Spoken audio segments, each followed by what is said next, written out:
الرحمن الرحیم صحیح بخاری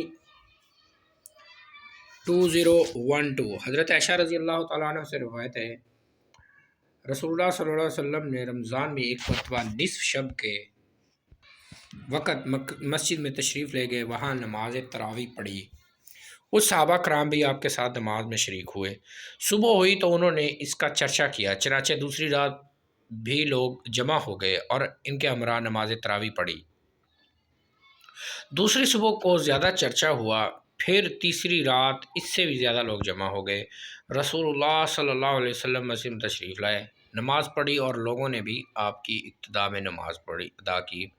جب چوتھی رات آئی تو اتنے لوگ جمع ہو گئے کہ مسجد نمازیوں سے عاجز آ گئی، یہاں تک کہ صبح کی نماز کے لیے آپ باہر تشریف لائے۔ جب نماز فجر پڑھ لی تو لوگوں کی طرف متوجہ ہوئے، خطبہ پڑھا، فرمایا واقعہ یہ ہے کہ تمہارا موجود ہونا مجھ پر مخفی نہ تھا، لیکن مجھے اندیشہ ہوا کہ مبادا نماز شب فرض ہو جائے اور پھر تم ادا نہ کر سکو۔ رسول اللہ صلی اللہ علیہ وسلم کی وفات پا گئے اور یہ معاملہ اسی طرح رہا۔ صحیح بخاری 2012 narrated Urwa that he was informed by Aisha radiallahu ta'ala anha, Allah's messenger went out in a middle of night and performed salat in mosque